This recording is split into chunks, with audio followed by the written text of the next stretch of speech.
hóspedes, a mais um vídeo da Estalagem Nerd. Nesse vídeo, vamos falar sobre, como você já viu no título, como nasce uma estrela.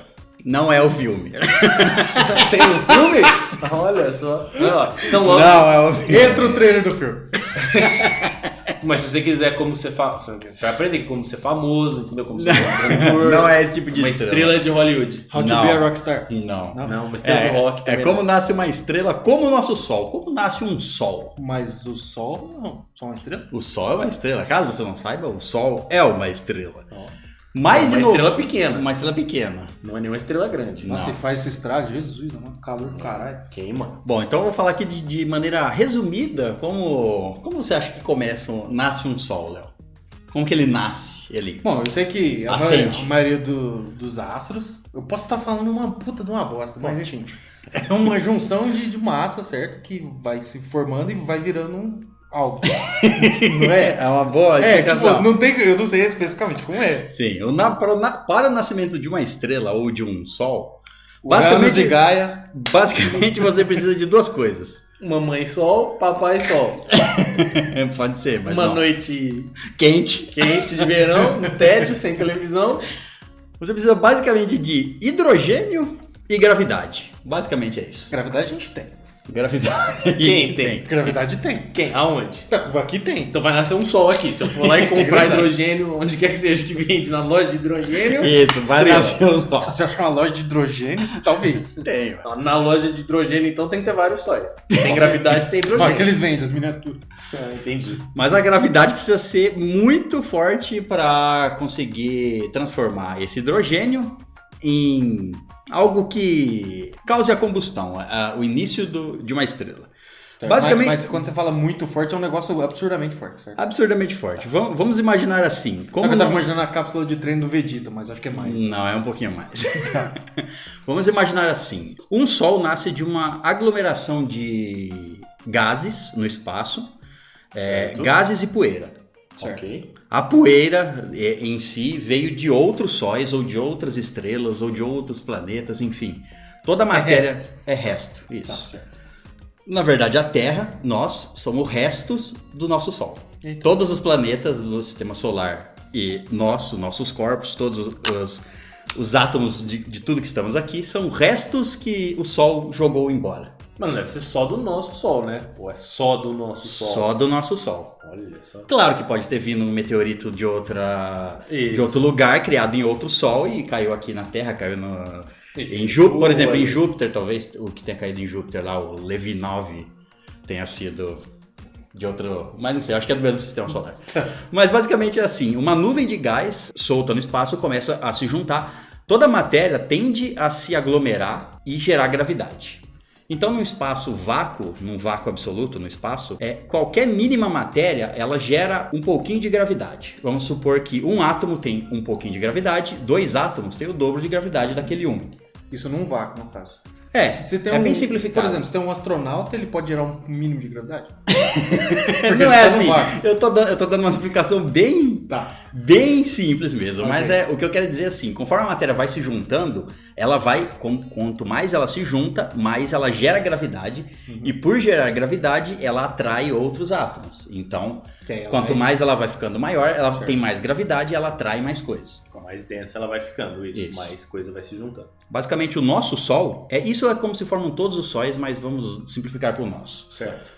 O nosso Sol se formou de uma grande nuvem que era maior do que o nosso sistema solar inteiro. Era uma nuvem que ia daqui além de Plutão, uma nuvem de gases, principalmente hidrogênio e poeira, e ele foi se juntando, se aglomerando num centro, e isso gerou gravidade, e a gravidade começa a girar ao redor dela própria.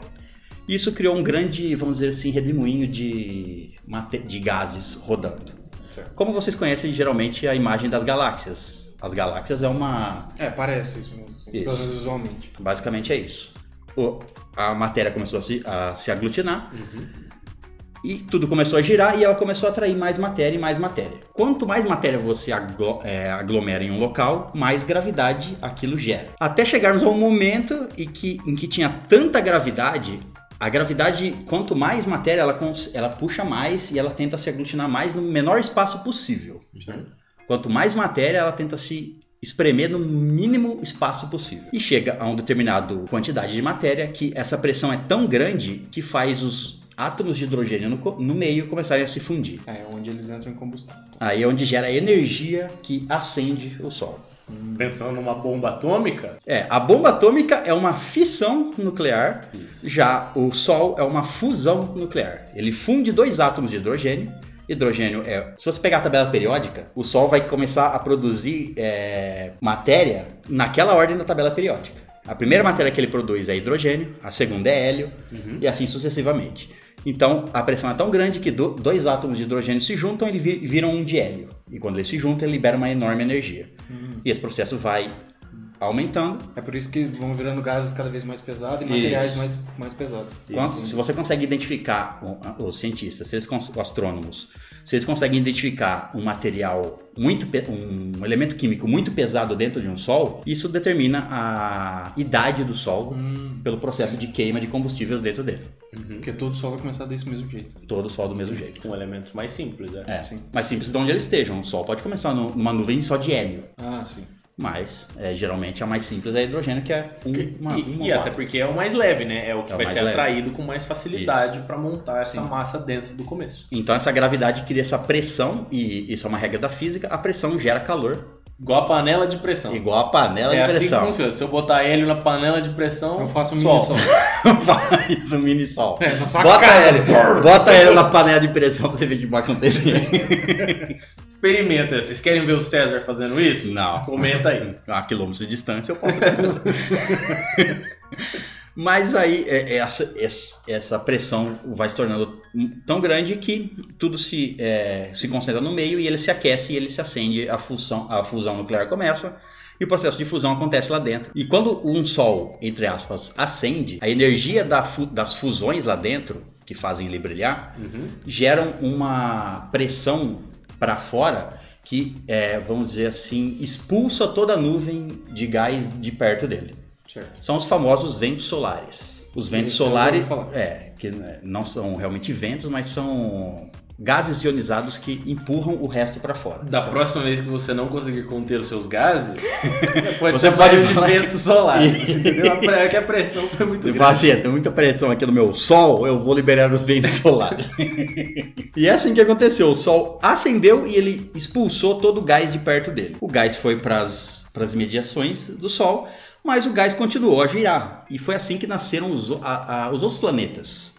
Os restos do Sol, da nuvem de poeira, foi se aglomerando, juntando em outros materiais. E materiais vindos do Sol. Quando o Sol explodiu, ele liberou outras matérias por seu entorno, que é as matérias que nós temos na Terra. Ferro, todo minério que tem na Terra foi gerado em algum momento dentro do Sol. Que louco. Você viu o Sol? Então, E o Sol, como o Sol se mantém... Muitas pessoas perguntam assim, mas como um Sol consegue ficar queimando tanto tempo, ele não gasta o combustível tão rápido? É porque ele gasta e transforma o combustível em mais Exatamente, combustível. O Sol, ou todas as estrelas, eles ficam brigando constantemente contra a gravidade versus a energia liberada pela fusão. Então a energia da explosão, entre aspas, das fusões dentro no núcleo, gera uma pressão para fora e a gravidade para dentro. E é o equilíbrio disso que mantém o Sol. O Sol. Exato. Vai ser um mar de fogo no espaço, entendi. Vai chegar isso ao longo... todas as estrelas que você vê no céu, não vou saber a porcentagem exata, mas mais de 90% do que você vê no céu são estrelas, são sóis. Alguns são planetas, né? Os planetas do nosso sistema solar, você consegue ver a olho nu parecendo uma estrela. E algumas galáxias você consegue visualizar como pontos de luz, mas na verdade não são uma estrela só, e sim um aglomerado de estrelas. Porque ela vai estar bem distante. Isso. Então você vê ela como se fosse um pontinho de luz só. E caso você não tenha ouvido isso em algum lugar, mas existem mais sóis ou estrelas no universo inteiro do que grãos de areia na Terra.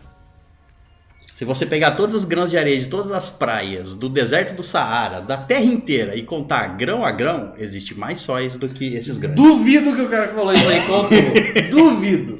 Ele fez uma média, né? É muito grão. É muito grão. É muito grão. O nosso Sol, por exemplo, ele tá na metade da vida. Ele é um adolescente. Já metade passou. da vida é uma adolescente. Depende do ano, entendeu? Em 1800 era. 1800 era uma criança de 10 anos, tá na metade da vida. Exato. O nosso Sol tem, em média, 4 bilhões e meio de anos. Certo. E ele vai durar mais 4 mais bilhões e meio. Isso. E o que acontece quando o Sol vai morrer? Isso eu sei. O que acontece? O que acontece? Eu tenho uma ideia. Talvez pode ser mentira. Vamos. Pode ser mentira? Talvez seja. Não existe, a Terra é plana. É uma lâmpada. Se a Terra é plana, o Sol é plano também? Pois é, o Sol na Terra plana. Essa e outras perguntas ele vai responder. Na teoria da Terra plana. Exato, Terra plana. Se você quer ver o César pistola, pede pra ele fazer um vídeo sobre terraplanismo. Por favor. Peça, por favor, eu vou ficar aqui cutucando. Mas até onde eu sei, o Sol, conforme ele vai chegando perto do seu fim, ele começa a expandir ou encolher e depois ele explode numa explosão, não é? Isso. Basicamente isso. Tá certo? Por causa basicamente isso. Se você prestar atenção no que ele explicou agora, faz sentido. Sim. Faz todo o sentido. Os átomos vão sendo queimados, eles vão sendo transformados de hidrogênio para hélio, de hélio para o próximo e vai. E isso vai gerando energia, mas ele vai acabando uma hora. Ele gasta mais energia para fusionar dois átomos de ferro, por exemplo, do que ele gastaria para fusionar 2 átomos de hidrogênio. Claro. Então ele começa a produzir menos... Na verdade, ele começa a produzir mais pressão dentro dele. Entendi. E ele começa a expandir. A gravidade já não é suficiente para o tamanho das explosões que estão acontecendo dentro dele. Uhum. Então ele começa a expandir. A parte externa do Sol começa a expandir. E isso vai acontecer daqui a 4 bilhões de anos. Sim. Ela fala que ele vai expandir tanto que ele engole a Terra, né? Ele vai engolir com certeza Vênus, Marte... Não, com certeza Mercúrio, Vênus e talvez chegue a encostar na Terra. Mas enfim, não importa, não vai ter vida na Terra. Na hora que ele comeu o Vênus, acabou a vida aqui na Terra. Já, a temperatura aqui na Terra, mesmo que ele não engula a Terra já vai estar tão quente que os mares vão ter evaporado. Pra você ter uma ideia. E a água do corpo humano também. Só vão secar e morrer. Provavelmente, se tiver algum corpo humano aqui ainda, cara, vai estar seco. Então maracujá. Então as explosões dele geram tanta pressão negativa, vamos dizer, pressão para fora, que a parte externa dele se expande e vai englobar até próximo da Terra e ele vai se transformar numa gigante vermelha. Só que uma hora essa intensa produção de energia dentro dele, que é transformar tipo metais mais pesados um no outro, ela vai cessar e o Sol simplesmente vai encolher numa velocidade absurda. O tempo dele se expandir vai ser, entre aspas, mais lento do que o fato dele encolher. E quando ele vai encolher, o que acontece, a gente já falei lá no começo, quanto mais pressão, mais energia gera. Então ele vai se expandir, depois ele vai se encolher tão rápido que ele vai gerar tanta explosão, tanta energia que ele vai explodir. Ele leva a galáxia inteira. A galáxia não. O sistema solar inteiro. Não vai extinguir o sistema solar, mas o que acontece é que a parte externa do Sol, quando ele vai começar a encolher tão rápido, a parte externa não acompanha a parte interna. Então a parte interna vai encolher tão rápido que ela vai explodir e a parte externa não vai ter conseguido chegar ainda e ela vai ser liberada. Entendi. É o que a gente chama de supernova. Ela libera, e é por isso que outras matérias vão para o espaço. Porque imagina então, a camada externa vai uma coisa que está na ponta do Sol na hora que ele explode. Não é. Vai jogar longe. Muito longe. E fora que ele vai jogar matérias produzidas dentro dele. Ele vai ficar só com os materiais mais pesados e vai jogar os materiais mais leves que ele estava produzindo dentro dele para fora. Ouro. Inclusive tem ouro dentro de certos sóis. Eles vão queimando tanta coisa que eles chegam até no ouro. Se nós chegarmos no ouro, fudeu. Tem sóis que tem núcleos com diamante. Caralho. Mas, né, nunca ninguém vai colher isso aí. Esperar esfriar. E para você ter uma ideia, bom, eu acho que podemos deixar para um próximo vídeo comparações de tamanho de sóis. Mas acho que uma coisa legal, qual é a distância do Sol para a Terra? 150 milhões de quilômetros. 150 milhões de quilômetros. Caralho. Dentro do nosso Sol cabem mais de 1 milhão de terras. Então, 1 milhãozinho. 1 milhãozinho de terras. Facinho. Né? Pequeno. Nossa. Então é isso. Agora responda a minha pergunta. Respondo. Por que a Lua não respondeu ao gato? Não faço a menor ideia. O gato? O gato, é. Quem que é esse gato? A Lua não respondeu. Um gato, cara. Um gato. O que o gato perguntou pra Lua? O gato... Não, o gato mia pra Lua. Certo. Mas por que a Lua não respondeu o gato? Porque a Lua não mia. Quase, velho. Porque é astronomia, velho. Entendeu? Oh, meu Deus do céu. É legal quando você tem uns 5 anos, provavelmente, essa piada. Com certeza. Conte aí para o seu priminho de 5 anos. Se ele não se interessa por astronomia. Verdade. Bom, então é isso. Acho que vamos encerrar esse vídeo por aqui. Exato. Lembrando que temos um podcast também, que você pode seguir aí nos seus agregadores de podcast, no Spotify, no Deezer. Tá no Deezer agora? Tá no Deezer. Você não pode só seguir, você pode escutar ele pode também. Escutar, recomendo isso. que você escute. Nosso podcast falando sobre vários assuntos, inclusive temos lá falando de teorias... teorias não. Teorias não, Viagem no espaço-tempo. Temos um programa lá também. E é isso. Se você quer aprender a viajar no tempo, não é lá que você vai aprender. Mas você vai aprender maneiras de como não viajar no tempo. Isso, com certeza. Com certeza. Exato.